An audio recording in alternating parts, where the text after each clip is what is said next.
দর্শক বিন্দু এবার দেখবেন 12 ফরজ আগুন খেলার দিকে লক্ষ্য রাখুন। 2 সেকেন্ডের খেলা।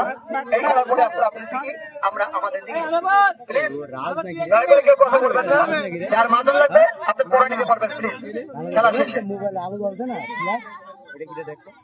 কেননা একটি খেলা মূল্য আপনি দিতে পারবেন না, রাখেন আপনার 50 টাকার মাদল। একটি খেলা মূল্য দিতে পারবেন না, লক্ষ্য রাখুন খেলাটি।